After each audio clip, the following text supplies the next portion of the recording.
반갑습니다. 우리 한 번 더 앞뒤 좌우로 인사하겠습니다. 반갑습니다. 잘 오셨습니다. 네, 오셨습니다. 네, 감사합니다.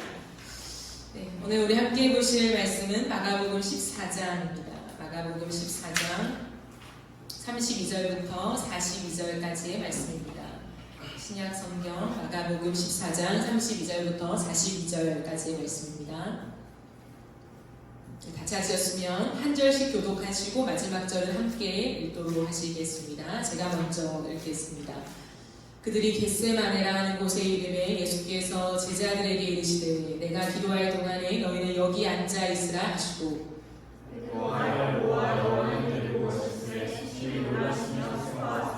말씀하시되 내 마음이 심히 고민하여 죽게 되었으니 너희는 여기 머물러 깨어 있으라 하시고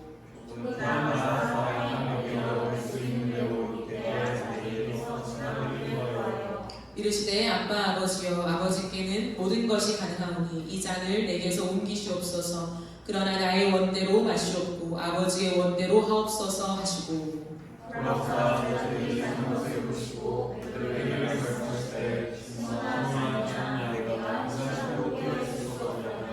시험에 들지 않게 깨어있어 기도하라. 마음에는 원이로되 육신이 약하도다 하시고 다시 오사 보신즉 그들이 자니 이는 그들의 눈이 심히 피곤함이라. 그들이 예수께 무엇으로 대답할 줄을 알지 못하더라.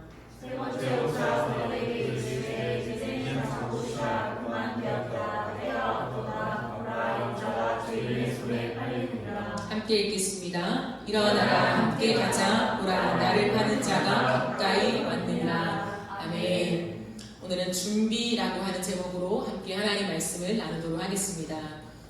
예수님께서 십자가를 지시기 전에 겟세마네 동산으로 올라가셨죠. 혼자 가신 것이 아니라 세 명의 제자를 데리고 가셨습니다. 베드로와 야고보와 요한이죠.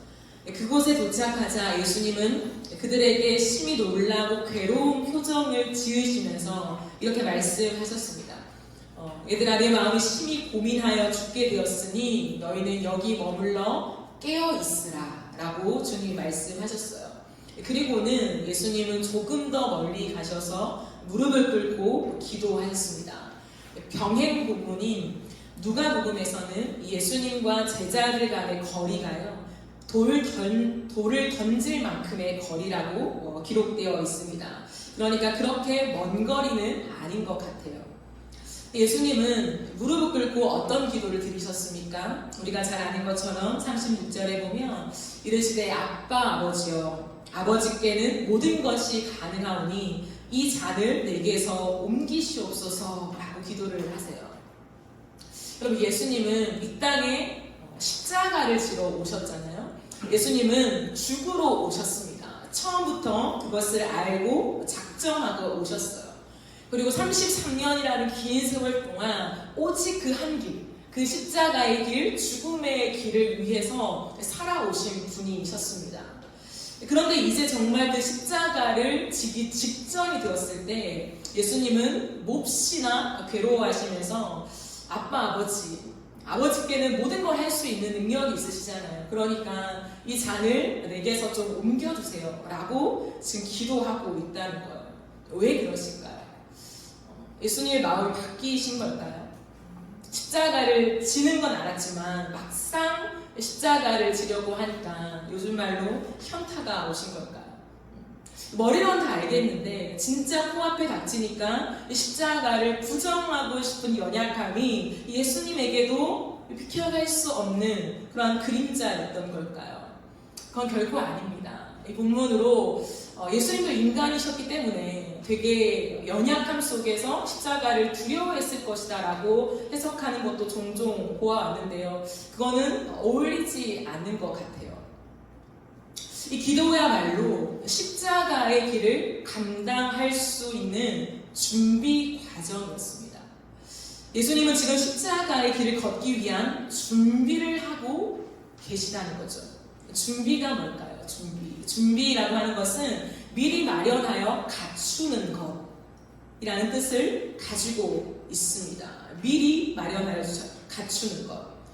내가 하려는 일이 고난이 도일수록 가장 중요한 게 뭘까요? 준비죠. 이 땅의 모든 일어나는 일들 또한, 어떤 경기 또한 고난이도의 어떤 과정들을 내가 통과하려면 그거에 앞서서 준비 과정이 더 탄탄해야 승리를 할 수 있는 법입니다. 준비를 제대로 하지 않고 그 일을 당면했다가는 부작용이 끝없이 발생하기 때문이죠. 그런데 하물며 십자가이겠습니까? 하물며 십자가의 길 속에서 마땅한 준비가 갖추어져 있지 않으면 극심한 부작용이 생깁니다. 누구처럼요? 제자들처럼요. 제자들은 이 본문에 앞서서 37절부터 41절까지의 말씀을 보아도요, 예수님께서 마지막으로 그들에게 십자가 지심을 예고하세요. 그때 아주 유명한 스토리죠. 베드로가 37절 말씀에는 시몬 베드로에게 주님이 1시간 또 깨어 있을 수 없더냐 라고 말씀하시는 본문이죠. 그러면서 자고 있다. 근데 또 다시 오셨는데 또 자고 있다. 3번이나 자고 있는 베드로의 모습을 발견하고 있습니다. 아무런 준비가 되어 있지 않는 제자들은요, 예수님이 십자가의 길을 걸어가실 때 다 도망가고 말았죠. 예수님을 부인하고 십자가에서 경로가 이탈되었습니다. 십자가가 완전히 멀어졌다라는 거죠. 그러므로 우리가 생각해야 될 게 뭐냐면 준비가 필요하다는 거예요. 그럼 과연 예수님은 어떠한 준비를 지금 하고 계시며 고로 이 땅에서 우리 또한 어떤 준비를 갖추어야 하는가? 첫 번째는 충분한 이해입니다. 이 십자가의 길은 나의 힘으로는 절대 걸어갈 수 없는 길임을 이해하는 것이죠. 이해하되 충분히 이해하는 것이 필요하다라는 거예요. 예수님이 아빠 아버지 내게서 이 잔을 거두어 주십시오 라고 기도했습니다. 아빠 아버지. 여러분, 아빠 아버지라고 하는 것은 가장 친밀한 칭호예요. 예수님은 지금 이 기도 앞에서 하나님을 향해서 아빠, 가장 친밀한 칭호를 사용하고 있다는 거 아십니까? 왜 그럴까요? 당신이 지금 걸어가야 되는 이 십자가의 길은 그토록 친밀했던 성부 하나님과 단절을 경험해야 하는 길이기 때문이라는 거예요. 처참한 육체의 고통과 감당하기 벅찬 수치까지 겪어야 하는 길이었습니다. 즉, 예수님도 스스로는 감당할 수 없는 길이라는 것을 우리에게 말해주고 있다는 거예요. 참으로 놀랍죠. 그렇기 때문에 예수님을 정직하게 솔직하게 표현하고 있습니다. 여러분, 이것이 기도입니다. 예수님의 기도 속에서도 어떠한 잘난 척이나 대단하게 보이는 어떤 말씀들이나 센 척하는 그러한 내용들이 보여지지가 않는다는 거죠. 오히려 이게 예수님의 기도 맞아 할 정도로 이 잔을 내게서 옮기시옵소서 라고 기도하고 있다는 거예요. 그러나 여러분, 절대 착각하면 안 됩니다. 이것은 예수님이 너무 연약함에 휩싸여서 당신 또한 막상 십자가를 경험하려고 하니까 너무 험난해 보이는 길인 거죠. 그렇기 때문에 십자가를 부정하고 싶은 내용이 아니에요. 즉, 할 수만 있다면 십자가는 안 지고 싶습니다 라고 지금 기도하는 게 아니라는 거예요. 이 기도는 무엇이냐면 그 십자가의 무게를 이해한 데서 터져나오는 절규와 같습니다. 십자가의 길을 고민하고 고민했을 때 죽게 될 만큼 당신이 져야 하는 십자가의 무게를 지금 오롯이 느끼고 있는 거예요. 여러분, 우리 교회에 전도사님께서 얼마 전에 출산을 하셨죠. 첫 아기를 품에 안고 이제 아이를 나올 때까지 기다리는 그 엄마의 마음이 얼마나 기쁘겠어요. 기쁘고 행복하고 이 아이의 태명을 불러주면서 하나님의 그 축복을 빌어주고. 그런데 출산일이 임박해 올수록 가끔씩 하는 말이 뭐냐면 너무 무섭다는 거예요. 출산하는 게 너무 두렵고 너무 무섭고 할 수만 있다면 고통을 안 느끼고 싶은 그러한 두려움이 있다는 거예요. 여러분, 이것은 그렇기 때문에 내가 막상 출산일을 앞두고 보니까 도저히 내가 감당할 수 없는 것 같아. 너무 어려운 것 같아. 그러니까 내가 아기를 안 낳게 해주세요. 이러한 마음일까요? 그런 마음이 아니라는 거예요. 점점 다가오면 다가올수록 이 무게감이 얼마나 큰지를 다방면에서 느끼고 있는 거예요. 심적인, 정신적인, 상황적인, 또한 내가 앞으로 감당해야 될 이 수많은 부모로서의 책임감이 점점 더 나에게 깊이 이해가 되기 때문에 와, 내 힘으로는 이거 감당이 안 될 것 같은데 라고 하는 절규가 터져 나오는 거예요. 비교가 안 되겠지만 예수님은 지금 십자가의 길 앞에서 단순히 십자가를 부정하고 싶어서 이 잔을 옮기시옵소서, 저도 사람인지라 감당하기가 벅찹니다 라고 기도하시는 것이 아니라 점점 더 십자가의 무게가 다방면으로, 입체적으로, 총체적으로 그분에게는 얼마나 무거운가에 대한 이해를 지금 감당하고 있는 시간이라는 거예요. 그렇기 때문에 그 기도 속에 이 잔이 옮겨졌으면 좋겠는 만큼 이 십자가의 무거운 무게 속에 애통해하고 고뇌하며 씨름하며 괴로워하며 지금 힘들어하고 있는 것입니다. 얼만큼요? 땀이 핏방울이 되도록 온몸을 쥐어짜는 치열한 기도 속에 범벅이 될 만큼 주님은 그 충분한 이해를 온몸으로 느끼고 계셨다라는 거예요. 그러나 베드로는 어땠습니까? 제가 아까 말씀드리려다가 말았던 오늘 본문 앞절에 보면 29절부터 31절까지의 말씀이 있습니다. 예수님께서 십자가를 질 것을 말씀하실 때에 베드로가 이런 말을 하죠.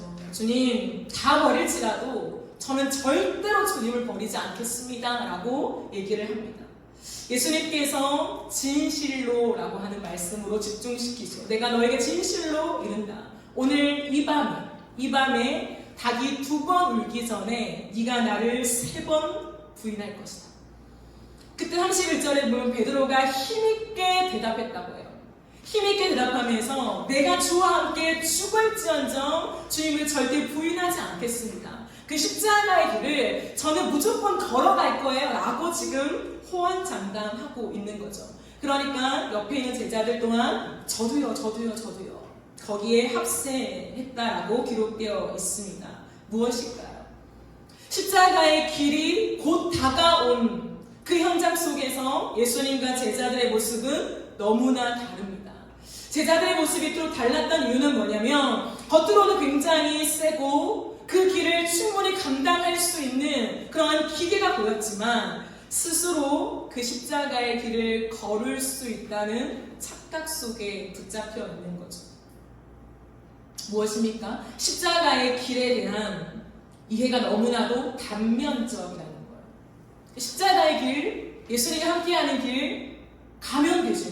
우리 주님이 가신다는데 나도 갈래. 너무나 얕은 거예요. 너무나 가벼운 것입니다. 심지어 왜곡되어 있다는 거예요.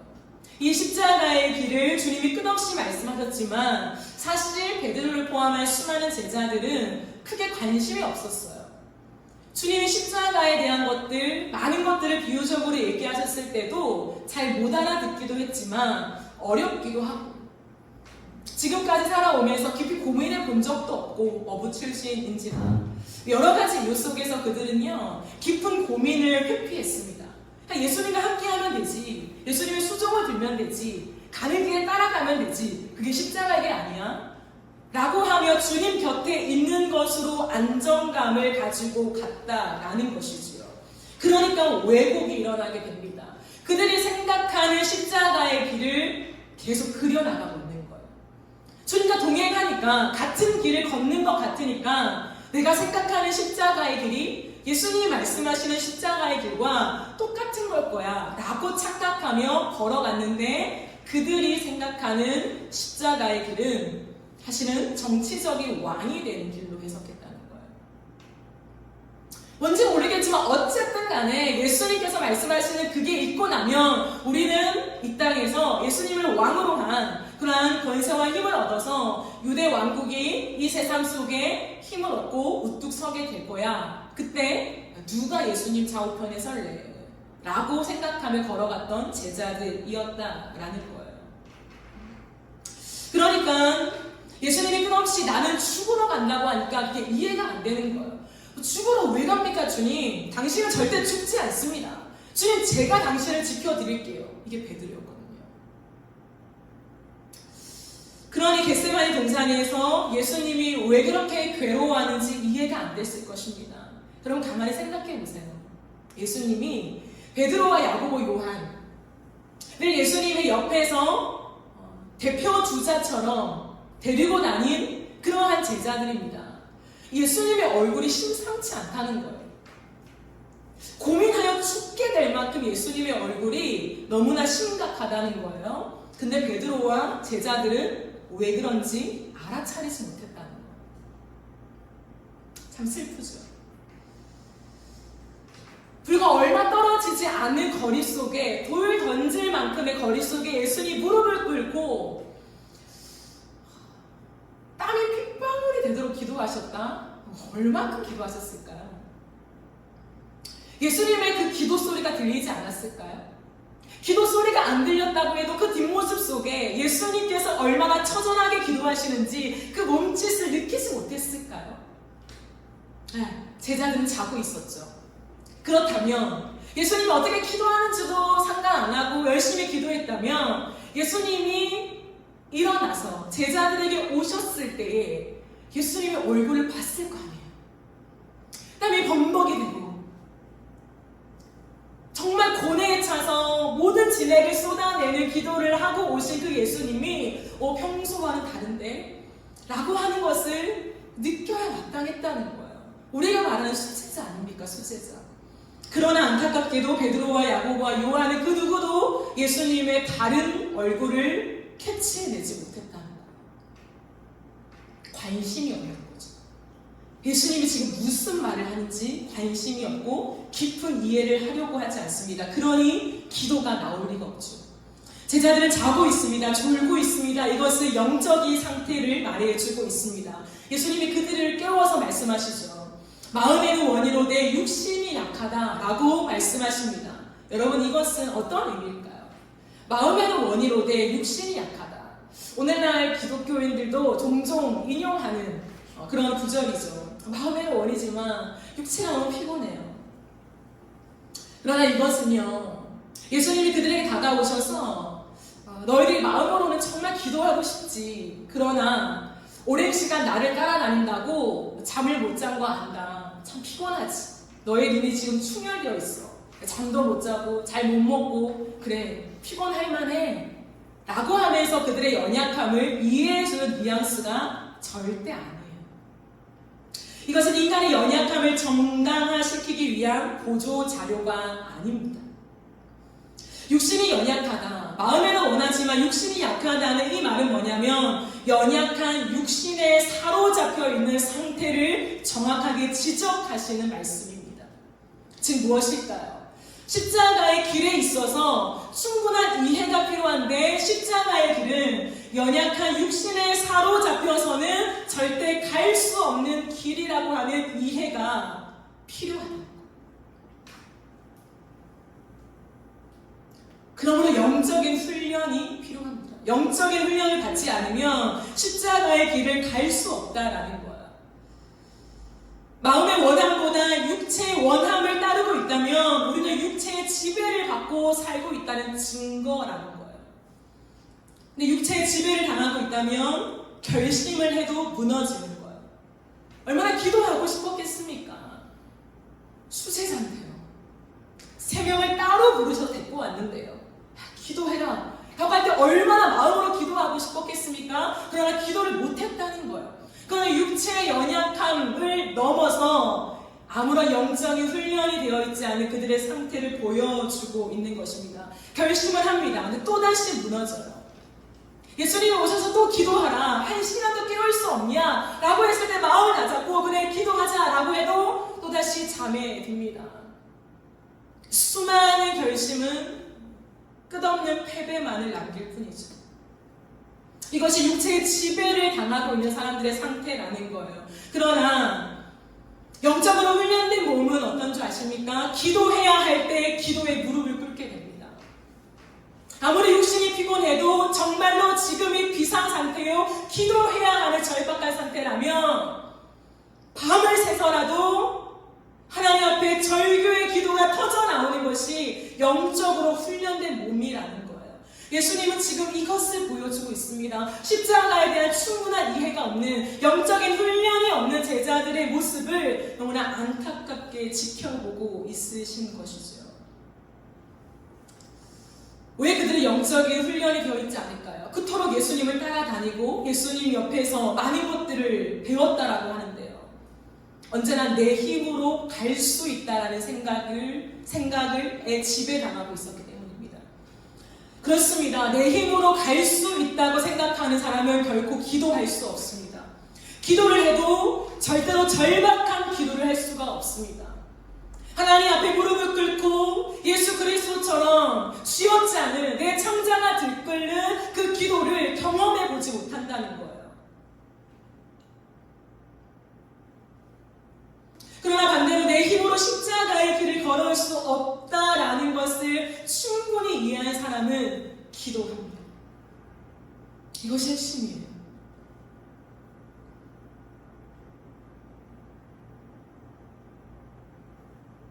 또 하나 육신이 약하다는 의미는 여전히 육체의 프레임에 갇혀 생각하는 것을 말하고 있습니다. 진짜 십자가의 길이 무엇인지 이해하지 못하고 이 육신의 프레임에 갇혀서 예수님의 모든 얘기들을 이해하려고 하는 거죠. 그러니까 모든 게 다 튕겨나가는 거예요. 내가 원하는 대로, 내가 살아온 대로, 내가 경험한 대로 예수님의 이야기를 해석해냅니다.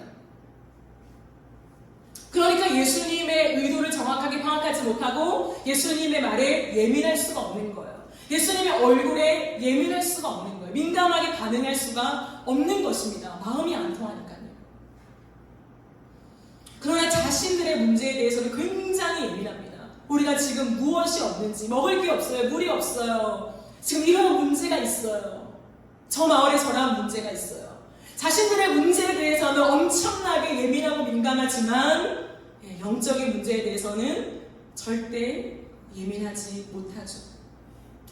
자기 프레임에 자기 그림을 가지고 거기에 취해 있습니다. 자기 기대에 차 있다라는 거예요.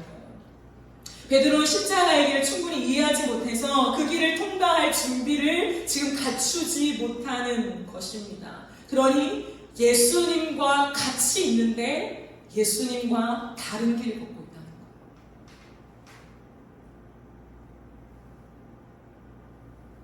거예요. 이것을 한마디로 뭐라고 하는지 아십니까? 영적인 무감각이라고 하는 거예요. 영적 무지요. 예수님과 함께 있어도 영적인 무감각과 영적인 무지 상태에 빠져 있으면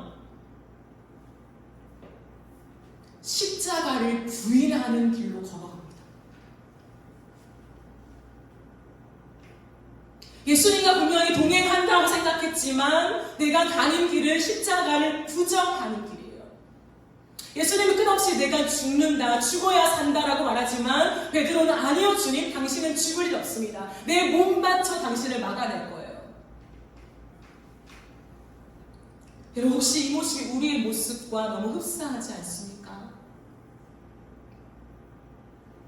우리는 임마누엘, 우리와 함께 하시는 하나님 예수 그리스도를 찬양합니다. 주님이 나와 함께 하셔, 언제나 나와 함께 하셔. 우리는 그것을 외칩니다. 그러나 오늘 예수님의 표정이 무엇인지에 대해서는 전혀 관심이 없고 알아차리지 못한다는 거예요.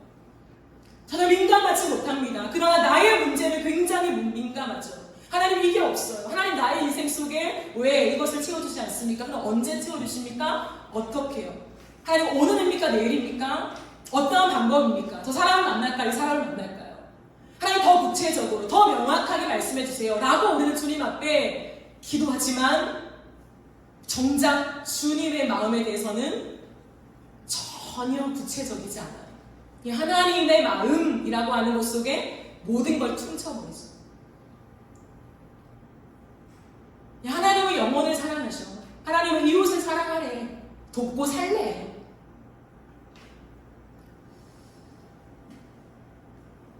저는 이 정도 하나님의 마음을 아는 것을 하찮다고 말하는 것이 아니라 주님의 마음에 대해서는 구체적으로 궁금해하지 않는 오늘의 현실을 지적하는 것이죠.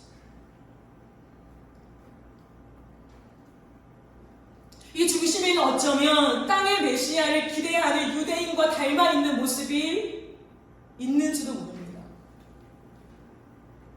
내 문제의 주권자, 그러므로 내 문제를 해결할 수 있는 분.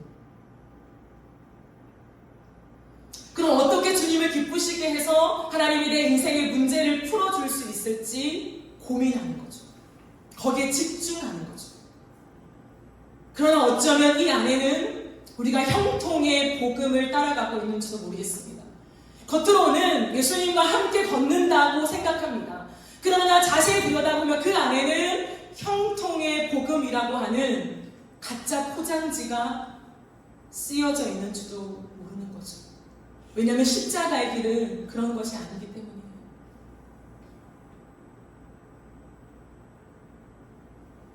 십자가의 길은 단순히 예수를 만나서 그분을 나의 인생의 주권자로 이해하고 인정하면서 내 인생의 문제를 어떻게 풀어줄지에만 관심을 집중하는 길이 아니라고 말씀합니다.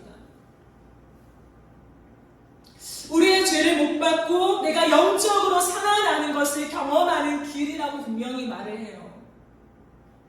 그러므로 그 은혜를 경험한 자는 이 땅에서 죄를 거절하고 의를 선택하면서 이 땅에 하나님의 선한 그 빛이 비춰지는 그 길로 행진하는 우리의 걸음을 일컫습니다.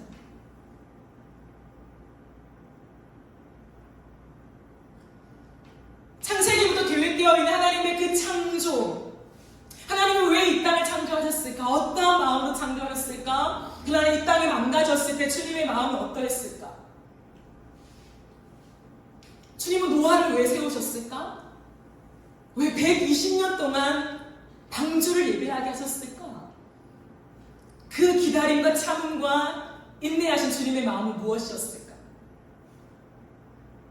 그렇게 구원했음에도 불구하고 다시 한번 새롭게 시작하자라고 했음에도 불구하고 바벨탑을 쌓은 그들의 모습을 보면서 우리 하나님의 마음은 어떠했을까? 그런데 왜 또 다윗을 세우시고 왜 또 예수 그리스도를 이 땅에 보내셔서 십자가에 죽게 하셨을까? 끝없이 우리가 하나님 안으로 들어가서 하나님이 원하시는 창조의 회복이 무엇인가? 왜 주님은 그토록 창조의 질서를 회복하는 것에 집착하시는 걸까?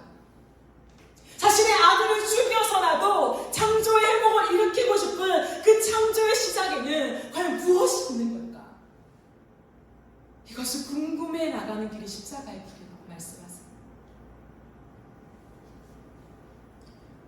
십자가의 복음으로만 사람을 사람답게 세울 수 있기에 끝없이 복음으로 내 인생을 바꿔내고 변화시켜가고 조정해 나가고 다듬어가고 훈련시켜 나가면서 주님이 말씀하시는 사람다움이 무엇일까?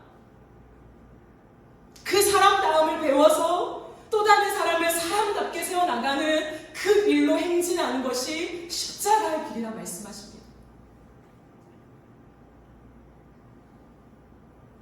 내 이웃을 내 몸과 같이 사랑하고 원수까지도 사랑하기 위하여 예수님의 이 고뇌처럼 또다시 십자가 앞으로 들어가 주님 원수를 사랑한다는 것이 무엇입니까? 왜 사랑해야 됩니까? 어떻게 할 수 있는 것입니까? 라고 처절하게 기도하며 마침내 죄인을 끌어안는 사랑의 길로 가는 것이 십자가의 길이라고 말씀하세요.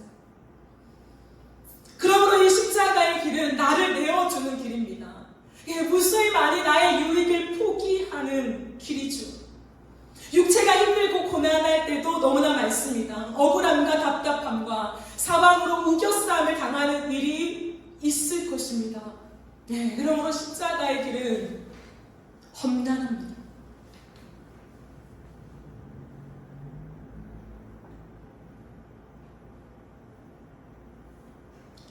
여기서만 끝난다면 너무나 괴롭죠. 너무나 힘들죠. 그러나 언제나 복음은 제가 가장 좋아하는 단어 중에 하나인데요. but. 벗이 있는 거예요. but. beauty.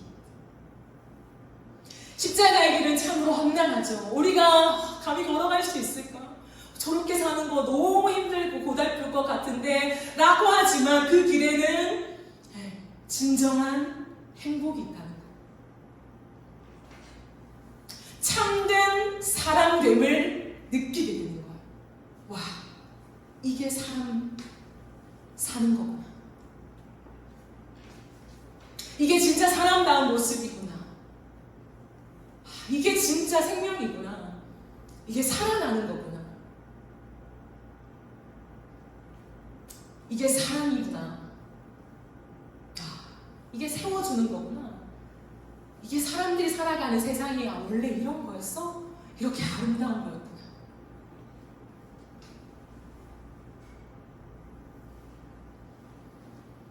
이 모든 것을 우리에게 주고 싶은 것이 하나님의 마음이셨구나. 언제나 싸우고 질투하고 시기하고 깎아내리고 앞에서 하지 않으면 뒤에서 뒷담화하고 나보다 능력 좋은 사람을 리스펙한다라고 말하지만 뒤에서는 내가 어떻게 하면 저 사람보다 조금 더 나을 수 있을까 치열하게 계획하고 나를 괴롭히는 사람 있으면 열심히 지나치고 만나서 다 풀어내고 말로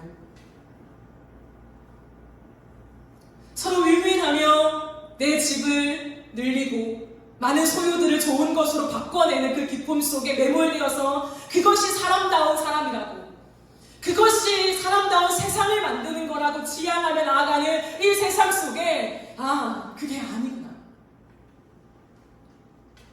끝없이 발전해서 수많은 속도를 끝없이 끌어올리면서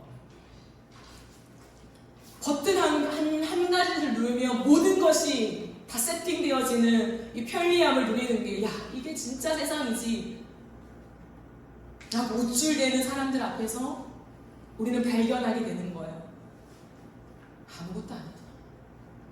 그게 행복이 아니야.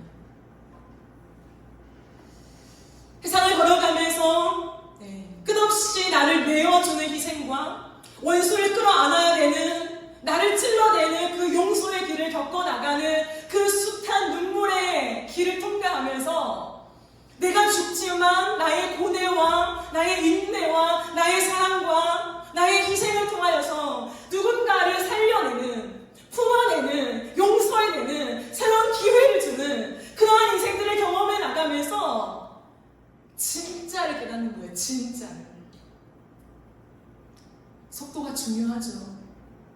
그러나 속도보다 더 중요한 게 사람 생명이랍니다. 자연의 생명이잖아요.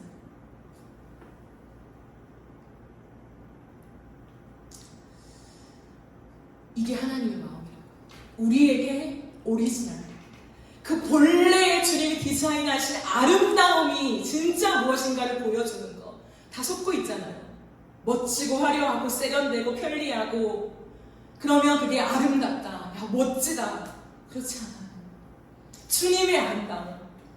기가 막힌 사랑으로 이 온 땅을 창조하신 주님의 아름다우심에 매료된 자는요. 세상의 모든 것이요. 마음이 아파요. 오히려. 그리고 그 속에서 내가 그것을 주려고 아등바등 살아왔던 내 삶이요. 회개가 되어져요. 내가 뭐 하려고. 그렇게 다른 사람을 욕하며 여기까지 왔나. 주님 말씀하시는 십자가의 길. 제자들이 끝없이 놓지 못했던 자기들만의 십자가의 길. 이 간극이 여전히 우리 안에 있다면 우리는 십자가의 길을 온전히 갈 수 없습니다. 우리의 사명을 감당할 수 없습니다.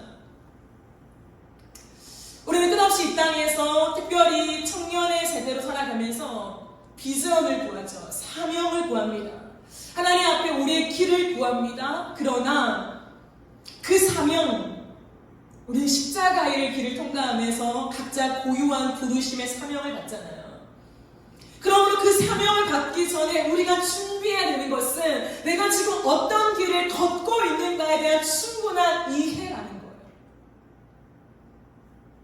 내 힘으로는 절대로 걸을 수 없는 길이라고 하는 충분한 이해가 없이는 다 부작용이 생기게 됩니다. 시험에 빠진다는 거예요.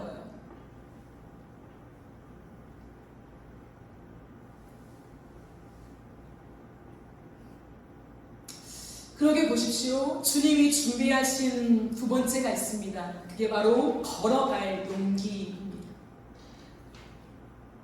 그러게 걸어갈 용기를 내는 거죠. 예수님 마침내 이렇게 기도하십니다. 나의 원대로 마시옵고 아버지의 원대로 하옵소서.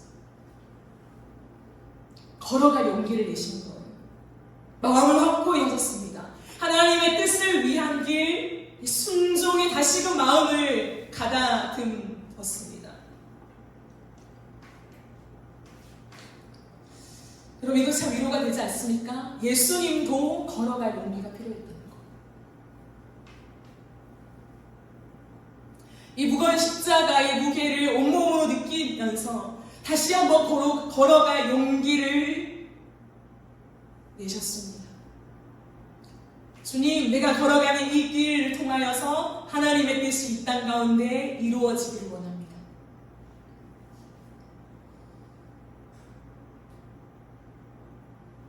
내 힘으로 할 수 없으니 주님, 나를 도와주십시오. 끝까지 완주할 수 있도록 인도하십시오. 그 기도가 아니었을까요? 그렇기 때문에 예수님은 그 길을 걸어가시는 동안에 부작용이 없으셨죠. 모든 시험을 넉넉히 이기셨습니다. 수많은 사람들의 모욕과 침뱉음과 야유와 채찍과 심한 고문과 발가벗김과 그를 욕하는 무수히 많은 모든 것들을 넉넉히 이기셨습니다. 넉넉히. 준비 내용 없이 알지 못하고 십자가의 길을 걸어가며 부작용이 생긴다는 것을 우리는 반드시 기억해야 합니다. 반드시. 언젠가는 반드시 경로 이탈이 생겨요. 지금은 주님과 함께 가는 십자가의 길, 나도 걷겠습니다라고 사명을 주세요, 비전을 주세요, 가겠습니다라고 말하지만 어느 순간 우리는 경로 이탈을 할 수밖에 없어요. 다른 길로 갈 수밖에 없습니다. 왜? 내가 생각하고 있는 프레임에 예수님의 십자가가 맞을 리가 없으니까요. 사랑하는 여러분, 우리는 십자가의 길을 걷는 자들입니다. 다른 길이 없어요. 원웨이입니다. 구원을 받을 때만 원웨이가 아니에요. 우리는 원웨이를 외치잖아요. 예수밖에 없어요. 원웨이. 주일학교 아이들한테도 원웨이, 예수님밖에 없어. 구원받는 길은 예수님밖에 없어. 우리는 어릴 때부터 작년에 이르기까지 원웨이를 끝없이 가르칩니다. 맞죠? 우리의 구원의 길은 예수밖에 없습니다. 그러나 내 일상을 살아가는 동안에도 원웨이예요. 이것은 분리될 수 없습니다. 동일합니다. 구원을 받을 때나 내 일평생 걷는 길에나 원웨이 십자가, 우리의 갈 길은 십자가의 길밖에 없다는 사실을 절대 잊어서는 안 됩니다. 그러므로 예수님께서 힘주어서 외치는 거예요. 깨어있으라. 깨어있으라고 끝없이 외치는 거예요. 그것은 영적으로 깨어있으라는 것입니다. 하나님의 마음을 알기 위하여 부단히 기도하며 하나님의 말씀을 외우며 그 말씀의 뜻이 무엇인가를 상고하며 묵상하라는 거예요. 이 깨어있음이 없다면 우리는 다 주저앉고 말 것입니다. 십자가의 길은 한 방이 아닙니다. 사명을 감당한다는 것은 하루 이삿짐을 옮기는 노동과 같지 않아요. 끈기 있게 끊임없이 평생을 다름질해야 하는 우리의 일상입니다. 그러므로 훈련되어져야 한다는 거예요. 사랑하는 여러분, 여러분이 가야 하는 길, 가고 있는 길에 대한 충분한 이해가 있으십니까? 내가 지금 어떤 길을 향하여 걸어가고 있는가? 내 인생의 지금 방향이 어딘가에 대한 충분한 이해가 있으십니까? 이 충분한 이해는 날마다 말씀을 상고하며 이 말씀 앞에 나를 복종하는 내 삶의 투쟁이 함께하지 않으면 얻을 수가 없는 거예요. 지식으로요? 일부분이죠. 성경 공부로요? 네. 한 영역일 뿐이에요. 다면적으로 통체적으로 십자가의 길을 끝없이 이해하며 이 무게가 얼마나 큰지를 이해하기 위해서는 날마다 부단히 매일매일의 삶 속에서 하나님의 마음과 십자가의 의미를 알아가는 영적인 훈련이 필요한 것입니다. 그래야만 내 인생의 구체적인 방향을 전하며 사명의 길을 걸어갈 수 있다라는 거예요. 여러분의 인생에 영적인 훈련이 있으십니까? 하나님 앞에서 기도하라는 사인을 주실 때 기도해야 해요. 기도하라는 부담을 주실 때 그것을 가볍게 여기면 안 됩니다. 하나님이 내 인생에 지금 영적인 훈련을 하시는 거구나 라고 느낀다면 결코 그것을 얕게 생각해서는 안 돼요. 그리스도인이 365일 내가 평생 걸어가야 되는 게 훈련인데 뭐 지금 훈련하나 10년 뒤에 훈련하나 별 다른 게 뭐 있어 라고 하는 태만한 마음을 가진다면 결코 십자가의 길을 걸어가는 사람의 마음이 될 수 없다는 거예요. 오늘 내 마음속에 정말 이 무게감이 더 깊이 오는 만큼 하나님 앞에 훈련을 작정하며 하나님 기꺼이 내 인생을 훈련시켜 달라고 하는 그 고뇌에 찬 기도가 터져 나와야 한다는 거예요. 하나님, 내 마음은 원이지만 육신이 약합니다. 아직도 육신의 프레임에 갇혀서 육신이 원하는 대로 따라가는 이 소욕이 넘쳐나는데 주님, 나를 성령으로 사로잡으사 하나님의 영으로 충만하게 하시사 주님의 길을 걸을 수 있는 영적인 충만함을 주십시오 라는 기도가 우리의 기도로 터져 나와야 한다는 것입니다. 예수님의 기도처럼요. 여러분, 예수님도 겟세마네 동산에서 땀이 핏방울이 될 만큼 기도하셨대요. 온 창자가 뒤틀릴 만큼 쥐어 짜듯이 주님이 기도하셨답니다. 일생에 한 번이니까 그렇지 않아요. 예수님의 일평생의 마음의 태도가 그러하셨습니다. 그런데 하물며 우리는 어찌 기도하지 않고 어찌 창자를 쥐어짜는 기도가 무엇인지 단 한 번도 경험하지 않고 나는 십자가의 길을 걸어간다라고 말할 수 있습니까? 그러니 다 넘어지는 거죠. 아무나 십자가의 길 못 걸어. 이 정도면 양호한 거야 라고 타협하면 걸어가지. 그렇지 않아요. 한 아이를 잉태하는 이 수고로움도 큰데 여러분, 이 땅에 수많이 영적으로 무너져 있고 죽어있는 영혼들을 깨워야 하는 이 잉태의 수고를 감당하는 우리가 어찌 영적인 훈련 없이 각오 없이 할 수 있단 말입니까? 그러므로 오늘 주님은 우리에게 말씀하시는 것 같아요. 너가 걸어가는 길을 이해하고 있냐? 원웨이라고 말하는 그 길을 이해하고 있냐? 기도 없이 어떻게 갈 수 있단 말이냐? 육신의 정욕과 싸우지 못하고 어떻게 갈 수 있단 말이냐? 그렇게 쉬운 길이 아니거든요. 뚝딱 이루어지는 길이 아니에요. 부단히 나를 깨우며 성령의 도우심을 구하며 가야 하는 길입니다. 걸어갈 용기가 있으십니까? 다가올 길을 준비할 기도가 필요하다고 말씀하십니다. 다가올 길을 걸어갈 그 준비의 과정 속에 하나님은 오늘 우리를 촉구하고 계십니다. 그럼 다시 한번 삶을 정비하며 나아갑시다. 저와 여러분의 삶 속에 다시 한번 그저 아침에 큐트해야지, 기도해야지, 예배 드려야지, 여러분 이 정도의 마음가짐이 안 돼요. 겟세마네 동산의 예수님을 끝없이 떠올려 보십시오. 나 스스로 되어지지 않는다면 이 말씀의 본문을 끝없이 바라보며 그 장면을 상상해 보세요.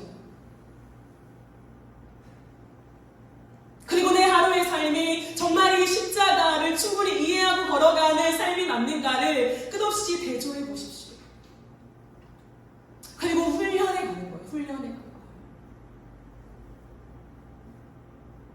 하나님 우리에게 맡기실 사명이 있다라고 말씀하십니다. 하나님 저와 여러분에게 이 시대 속에 주신 비전이 분명하다고 말씀하십니다. 우리는 구체적이지 않고 명료하지 않고 불투명해 보이는 삶 속에 씨름하고 있지만 하나님은 이미 구체적인 플랜을 완벽하게 가지고 계시다고 말씀하십니다. 다만 우리가 준비가 되어야 이탈되지 않기에 주님이 그 시간을 기다리고 계십니다. 그 시간은 그저 어떤 물리적인 시간이 가는 걸 말하는 것이 아니에요. 이 상태로 한 달 뒤가 되면 절대 아닙니다. 이 상태로 끝없이 지속된다면 1년 뒤, 2년 뒤에도 우리의 삶은 모호할 수 있습니다.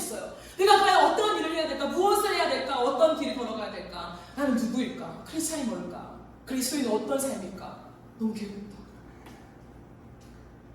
그러나 오늘이라도 주님 앞에 이 밤에 십자가를 충분히 이해하는 그 사투 속에 하나님 내 삶을 정비합니다. 하지만 내 힘으로 되지 않으니 성령을 주셨지 않습니까? 성령의 도우심을 의지하여 나아갑니다. 주여 나를 불쌍히 여기소서. 하나님 나를 세팅해 주소서. 그렇게 할 때 오늘 밤에라도 주님은 우리의 인생을 향한 이미 가지고 계신 사명과 비전을 아주 구체적으로 우리에게 던져주십니다.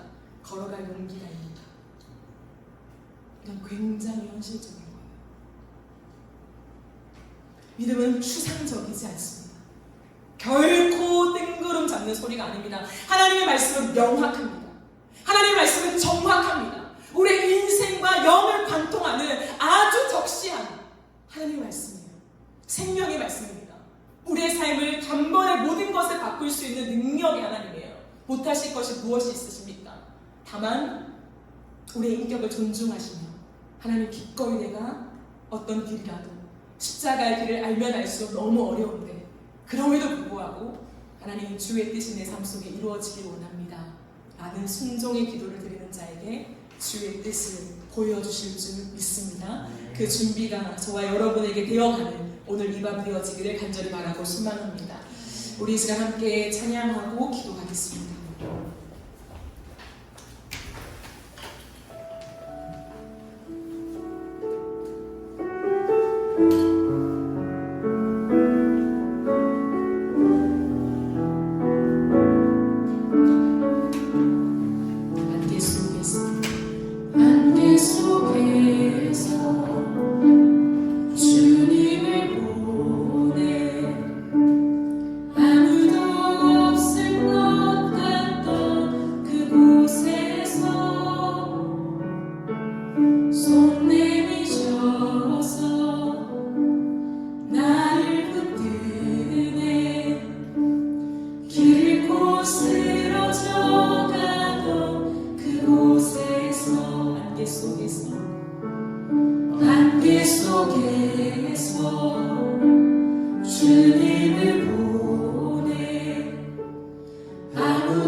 그 손을 바라봅시다. 안개 속에서 아무것도 없는 것 같은 그 방 안에 우리의 영혼이 보이십니까? 내 영혼을 찾아내셔서 내가 너를 한 번도 잊지 않았다. 난 널 버리지 않아. 언제나 너와 함께 있다라고 말씀하시며 손 내미시는 그 손이 보이십니까? 이제 잡고 가자. 무엇이 두렵냐? 내가 너에게 생명을 주었지 않아? 그렇게 우리에게 오늘 다가오셔서 말씀하시는 주의 손을 붙잡고 걸어갈 용기를 냅시다. 십자가의 길이 험한 건 맞습니다. 하지만 세상의 그 어떤 것과 비교할 수 없는 진짜 가치가 담겨져 있습니다. 하나님 나를 그 길로 인도하여 주시옵소서. 여전히 육신의 소욕에 빠져있는 나를